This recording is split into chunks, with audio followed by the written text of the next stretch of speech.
All right. Hello. Hello. The final Livewire generation stream of the year. I'm not going to do any more on Livewire. I do want to do some more on Blueprint. I've been using Blueprint more on my side projects, and I've realized that there are a couple issues actually still out here. Chat little bubbles in my way.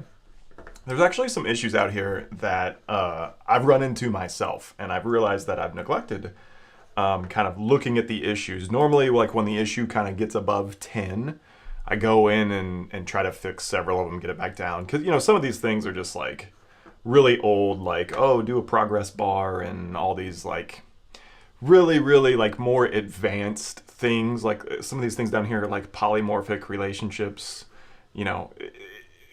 Blueprint supports them at a basic level, but it doesn't support, like, again, this like enhanced syntax. You know, if someone from the community wants to add those types of things, great. But, you know, Blueprint is very much about like giving you more for less, right? Like less typing than you would writing the code itself. If you have to type in YAML, which is not fun, there's no auto-completion to the point of like some of these other new, you know, editor kind of issues that are popping up and all these kind of things. Like, you know, there's no completion at this point in time. And even if there was, like, it's still characters in YAML. If it's the same, roughly even, I mean, even if it's half as many characters as you would type if you just generated your basic code and then went and updated your relationship method for this like enhanced syntax, just do it in the real code. Just do it in the real code, right? Like you're going to tweak it anyway. Blueprint's never going to get all that extra nuance. This is not ever meant to be a replacement for like writing Laravel code. It's not supposed to be like a transpiler. Like it's not going to be the TypeScript of Laravel. Like this is just meant for like a really one-off, like super quick. I write a couple bits of YAML. I have a migration, a model, a factory, you know, everything, right? Like all that makes sense, right? More than what Artisan gives you, but not so much that like it's writing the Laravel code for you. That's not really its goal. So again, some of these things have just floated out here because they don't really align. Now, if someone wants to open a PR for them, I'll consider it. But I'm not going to personally spend the time on there. But some of these bugs, pretty nasty. So the point is, maybe a future stream, you know, to end out the year will still be on Blueprint, but no more of this Livewire stuff. It needs to be done. So let's take a look at what I did off stream since last week. I'm in a place where I believe the tests for the component generator are passing. Some of these are ignored because, again, there's some advanced syntax in Livewire that I've talked about all along that I'm not going to support right away. Some things just don't make sense in the context of Livewire, again, right away. So giving you something as opposed to no Livewire generation, again, feels like a win. Is it going to be all the statements? No. So let's go look at what statements are still kind of missing. So if I go take a look at this properties YAML that we had before, we have some things commented out here, right? So most of the eloquent statements, find, save, delete, update, query, pretty much all of the eloquent statements are not available. And that's because they leveraged, if we look at the documentation, even though it didn't have a code sample, they leveraged the resourceful controller that you were generating to determine the model name. And Livewire doesn't necessarily, Livewire is kind of a little more like actions based. Livewire is a little more like verb based, if you will. So it's like update profile, right? So I would either have to make the assumption that the second word, the suffix of the component class name, is a model. Even that's probably not going to be 100%. So then it's like, okay, which one of the mounted properties is a model? Again, that's not going to be 100%. So I'm either going to have to introduce a new syntax for these, or I'm going to have to make the assumption that like within the context of Livewire, whatever you're passing this eloquent statement right here in find, it is the model. But that doesn't make sense for find, right? Because you know, you're not going to find a model based on a model, right? Like you have the model. So some of these things just might not make sense. Save and delete and update, they definitely do. But these all kind of tie into validate as well. Like I think I removed that, but let's put in like, let's go ahead and put this back too, because this kind of drives out like what still needs to be done. So if I say validate user, so yeah, these are the ones that are turned off for now. So going back to what gets generated, here's what gets generated now. Test is passing. There's still a few of these that need some touch up, and that's what I'd like to try to finish today, because I think this again is good enough for V1, right? VO1, it really, if you will. So the job dispatching, the event dispatching, they all honor kind of that property in this case of user. We have request. There's a couple things wrong with request. Okay, first of all, we're not in the context of a HTTP controller, so we don't have the request object injected. So this either needs to use straight helper, which is probably more Livewire-esque in my opinion. Let me know in the chat, or you know, you have to kind of back off that double helper. I think in the context of Livewire, again, less typing is probably more common. So we could probably just go on the session helper directly. And then the other problem here is this should be this, right? This username, right? Just in this case.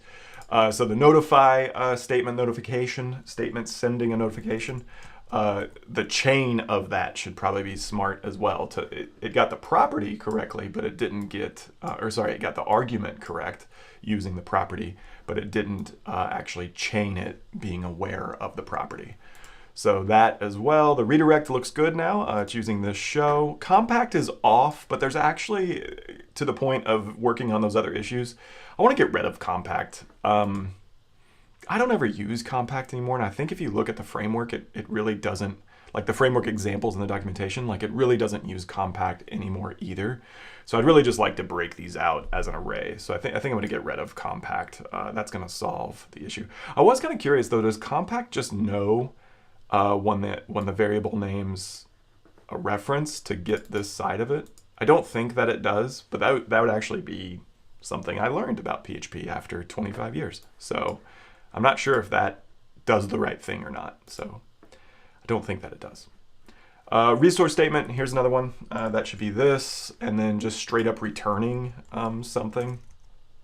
That should be this. And then I think the rest of these are pretty good, again, minus the session statement. So there's a handful of these that still need some work.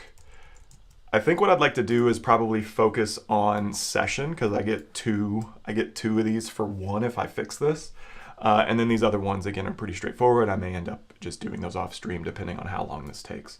Before we jump into that, let me back up a second and show you how I kind of solved these other ones. We worked on them a bit on stream, but I ended up liking kind of the piece that I ended up doing here. So why do I have a arrow on the audio? That's weird. Let me know if the chat. I'm assuming people can hear me in the chat, but I don't know why I have an exclamation point on my. Oh, I think it's probably are my headphones not actually connected?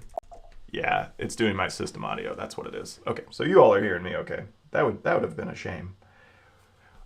Let's take a look at how I fixed that. So let's just go look at like the fire statement. Here it is, already highlighted, perfect. I use this has parameters now. So previously, you passed an event had a thing, we passed in the properties to the output, and then we built parameters passing that data around. So what I did was just kind of encapsulate all three of those things in a nice little trait. I named it the way other things are named inside of here, which is ultimately influenced by the way, you know, Laravel names its own things, right? If you go look at model, there's like, you know, 15 different has, you know, traits in there, has properties, has attributes, has timestamps, like these kinds of trait names are in there. So just kind of following suit, same thing here. This has parameters allows you to have the actual data that gets passed into them. Technically speaking, that's probably arguments would be a better name, and then properties. This just gives us some getters and setters here as we're already littered within all of these statement classes. I threw on, here's two nice things that I threw on here. So first I took build parameters. We wrote this before already. I just took the one that was already working and copied and pasted it in here. No code changes whatsoever. The only thing that really got added were these two methods. So a getter and then a setter. In this case, it's a fluent setter because I just thought that kind of, it read well, right, as you're kind of building up the output ultimately. So if we go look at the generate component generator, and we go down to like the fire statement. So I just say statement with properties output. So instead of kind of passing, what we were doing before was got rid of that, and then this took, we passed output the component properties. But got rid of that, as you can see, it's grayed out, got rid of that, and now it's basically saying statement with these properties output, right? So you're kind of building up what the statement has or needs, and then I'm ultimately outputting it. So I just thought that was kind of nice. You can see that dispatch, render, all these other things now kind of follow that. So the only ones that don't follow it are the ones that technically don't have data, and those are probably all of the ones that we need to go back here and fix. So session is an example that doesn't use that, but also needs to be aware that it's within the context of Livewire. So we talked about this last time, but I kind of have two options here. Let's go take a look at the session statement. So the way the session statement works is reference technically isn't data. We're not passing data to the session thing. It kind of just knows how to do things. Let me triple check that in the docs. Again, the docs, we saw last time that the docs blueprint Laravel shift. We saw last time that the docs weren't 100% on flashing stuff. We got flash, and what else do we have? I think we have like session put, session store. Generates a statement to store data, oh, okay, to the session. Blueprint will slugify the value as the session key and expands the reference as the session value. Okay. Yeah, these are all shorthands. They're very contextual shorthands. Again, if you say store post.title, it assumes that it's a post, it's an object that I can arrow title on, and that the name should just be slugified. So again, this generates this. Cool. So that's why this thing technically doesn't have data and therefore doesn't have that has properties new trait that I built. It just has a reference. So what we need to do is two things. One, we need to allow properties to be passed into this, and we also need it to be contextually aware of if it's Livewire, because if it's Livewire, then we don't chain request session, we just do nothing. It just uses the session helper directly. So right now, in the interest of time, let's just do the simplest solution possible, and let's just do the same thing we were doing before. We can simply say array properties is equal to an empty array, and then we can also say a bool livewire equals false. Okay, I'm just going to pass in two properties again to avoid subclassing, because it's really just the output that needs to change in this context. The other thing, I'm changing properties and data, and I'm changing multiple pieces of kind of how that statement works if it has data or properties. So wrapping all that up in a trait and so forth, the code's still here. I'm just kind of, there's more that's happening, I guess, is what I'm saying in the other statements. So the trait feels like a good balance of not subclassing, but encapsulating that to share it across those 7 statements that do that. But now we're kind of in a place where there's only 3 or 4 statements that kind of need this special handling. So for now, again, in v0.1 of Livewire generation, I'm just going to go back to passing kind of output some parameters it would need to adjust how it gets output. There's no reason to subclass for only one small path of one method of a class, in my opinion. So we can say if Livewire, well, let's do this. Let's do let's template this thing up. This thing's just like a string buffer, and a lot of the other stuff is really templated, and then we replace it with an sprintf. So first things first, let's say template equals percent, kind of like a %s session arrow %s for the operation, parentheses, and then inside here it would have this reference of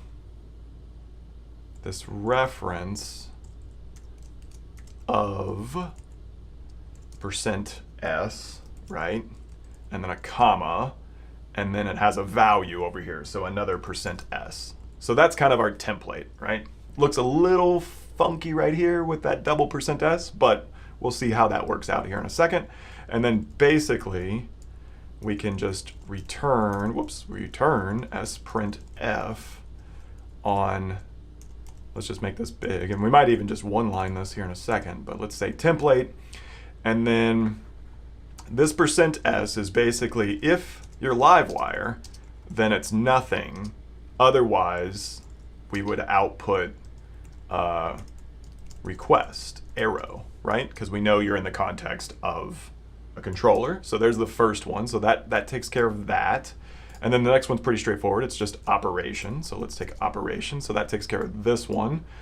And now we're just outputting reference.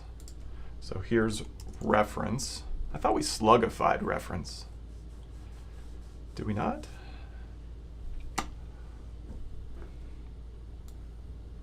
I would have expected to see an str slug on reference.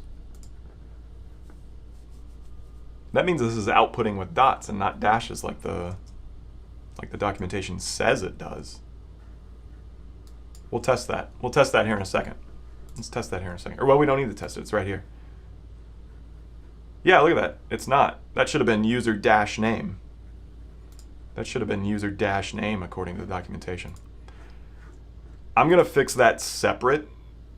It's worked that way for so long that I kind of don't want to change that without calling it out in its own PR. I don't want to bury it within a Livewire change. So I'm just going to leave this alone. It's just going to say reference for now. And then down here, we just pull this in for now. Now that's also going to need some love. And then we don't need, so the template just becomes, don't forget that little closing bit. So if I ran this again, theoretically, it would generate the same code as before because everything's just defaulted. So let's run this again. We should get a failure. I took out the dump. Let's go back to our component generator, up to the stub section. Let's dump stub, and we should still have request session flash username. Okay, so everything still works the way it did before. It's wrong in the context of Livewire, but now we just need to pass in the additional properties and make it work. So if I go back to my component generator, I look for our session statement. I should now be able to pass this component properties and true for Livewire. And now, at a minimum, I should not see that request arrow chain on the front of this. We still need to handle properties, but yes, good, perfect. Now I'm getting session store. So that took care of the request portion of the beginning, good. Now we just need to take care of this prefix on that because it is a model, or not a model, it's a mounted property. So this is gonna get a little tight for putting it all within. It's gonna get a little complex to put within sprintf parameter an argument. So let's wrap this up into a function that just says something like build value, I guess, is kind of following suit, and we'll pass this down properties. Right, and then let's go ahead and just make this method for now. It's private, that's fine. It's gonna return a string. And first things first, let's get rid of this $, and let's just say This is kind of, it's not really the variable, or it is the variable. So the variable is going to equal whatever dot syntax you have with just an arrow. And then what I need to do is say, we kind of need to say if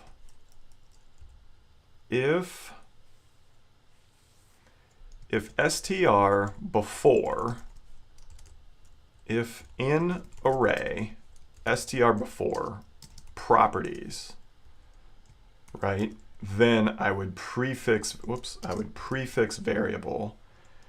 So variable equals this arrow dot variable, and then effectively I just return $sign dot variable.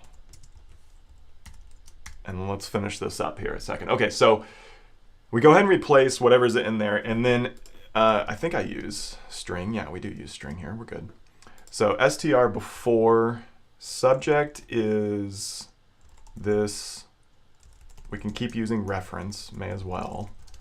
And we'll say dot. So if this thing has a dot, then I get the first part of it. So if it's user.name, I get user. And then if user is in properties, then I know to prefix it with this. And the rest of the chain is still there. The rest of the arrows is still there because I've already done the variable bit. So let's see how this looks. So if we go up here, there we go. This arrow user ID, this arrow username. Good. So again, kind of stumbled upon, again, another little bug here. This was always just using dot notation, unlike what the documentation said. So I'll fix that separately and call it out. But that's how we fix session. Pretty straightforward.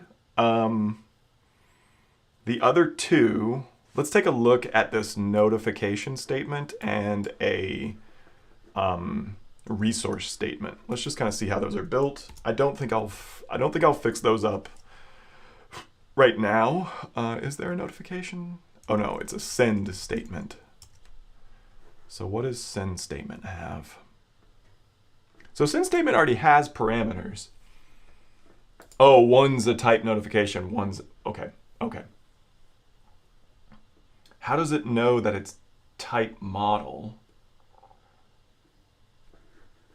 Output, if this type notification with model output, how does it know that? How does it know that? Return mail output. Is this a subs? No. What's mail output do? It just says mail. Oh, the fallback is a mail. Okay, sorry. If it knows it's type notification, okay. So my assumption here is that we do know that we're a notification with model output. And this thing needs to be a little bit smarter in the fact that the prefix here, where it does str, it just does the same thing. So this is actually really close to what we already have data, we already have parameters. So really we just need to check kind of the same thing in the two, that if this thing's dot is a parameter, then it needs to be this arrow user arrow notify, not just the value. So we already have that code. Let's just steal it. It's kind of this. It's a little dense, but let's just borrow it anyway. We should be able to just copy this directly. So let's go back to our send statement. We should, yeah, this one won't matter because it's on a facade, so that should be fine. And we're already, oh, the 2 is actually a problem here as well. So we kind of need to build up 2 no matter what. Yeah, we kind of need to build 2 no matter what. I'm gonna go ahead and block this off in a method then. Let's just call it build 2. I wonder if the mail facade has the same problem. Mail output 2, yeah, it does. It doesn't know. So all of these need to know a build 2. So let's just get that right. So basically say build 2, and then the variable, we don't need properties because this has that trait, so it knows what properties are. So this becomes build 2, and properties are now this arrow properties. And we should be able to call this with properties, which we probably already are. So now if we just call build 2 in all the right places, we should be good to go here. So let's just change this to, sprintf. Let's just collapse this. So this will be sprintf to notify :new %s parenthesis, and then this becomes a lot of stuff here.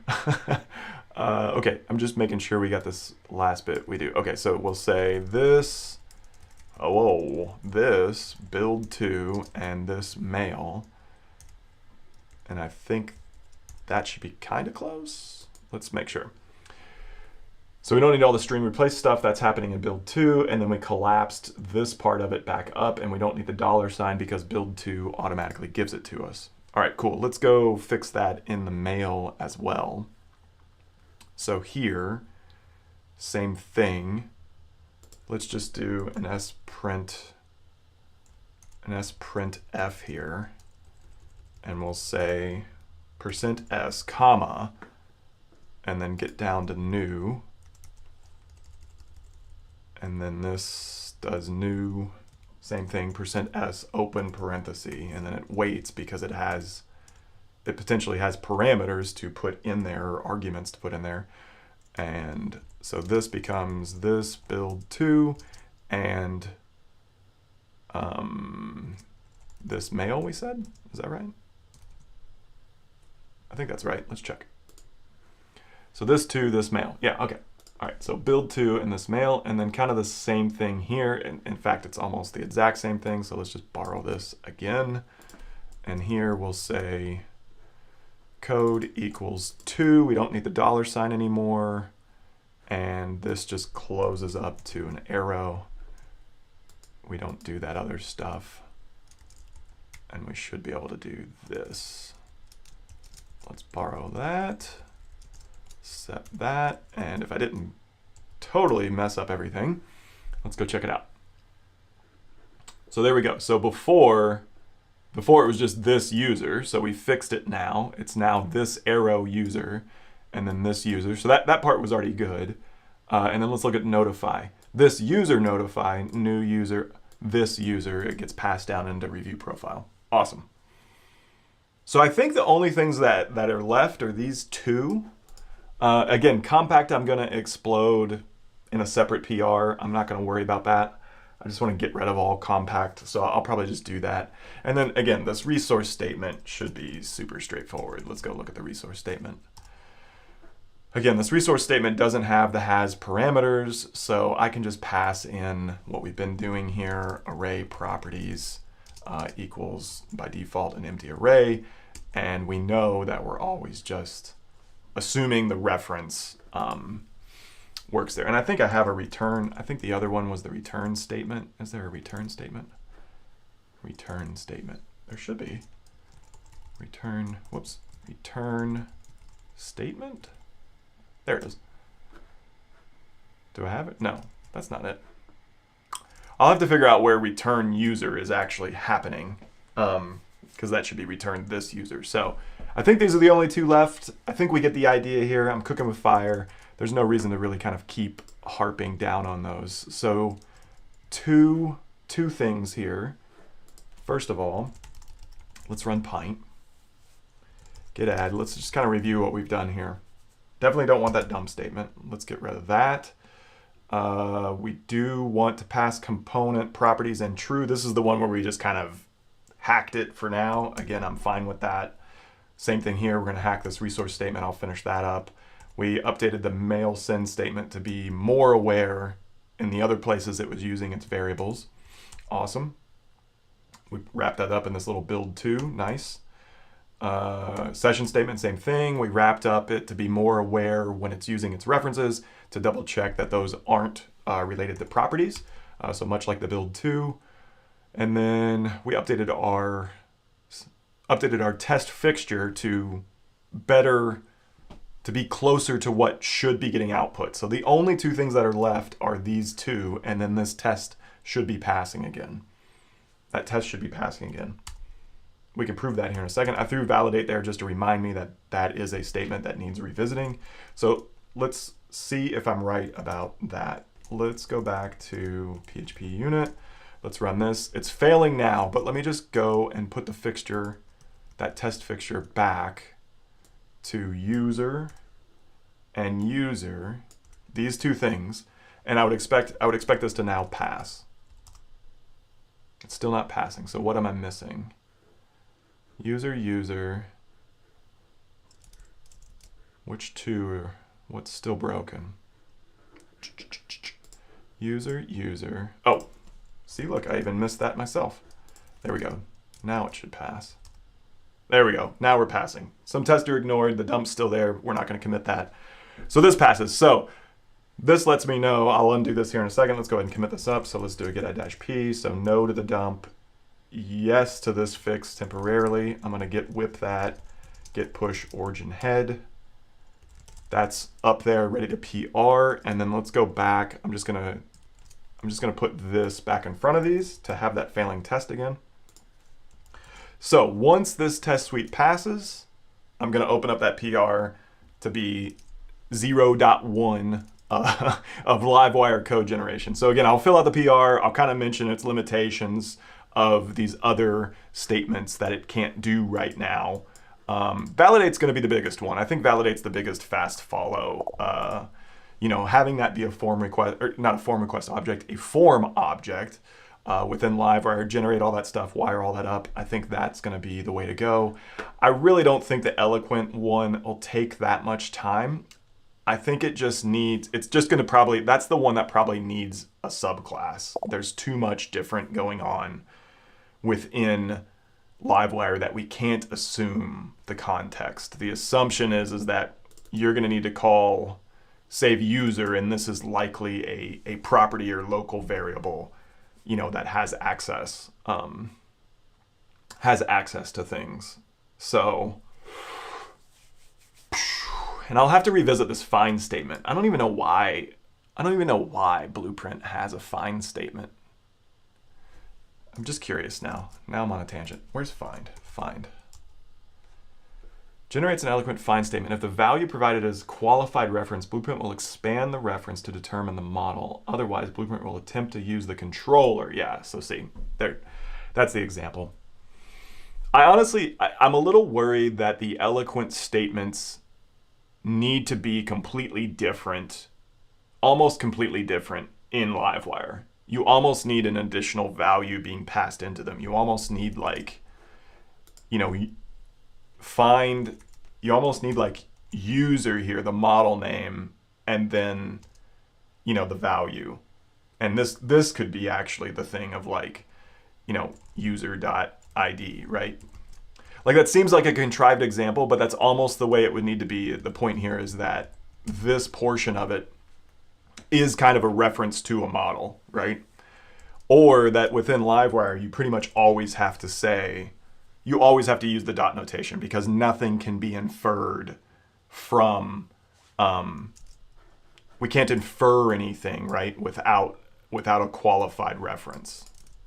So that might just be the kicker, right? To not have to change Blueprint's grammar, I might just have to say for eloquent statements within the context of a Livewire component, when generating a Livewire component, you have to use, you know, a reference, right? A qualified reference. And even if that is just capital user, I could do some stuff there. I could figure it out, right? So, yeah, those are tricky. I'm gonna need to think on those of how I kind of want those to work. Again, within kind of to align with the Blueprint's like kind of core, you know, philosophy of typing less and making some assumptions. I was able to do that within a controller because most of your controllers are prefixed with their resource name, you know, post controller, user controller, these types of things. So you could kind of, most of the time, safely make that assumption that the controller would know the model.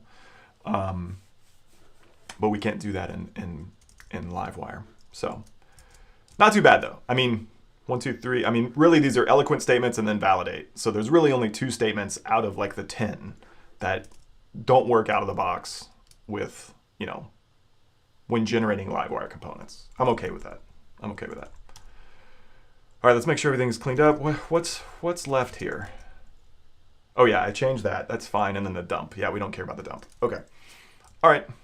I think this is good. I think this is good. Let's go out here.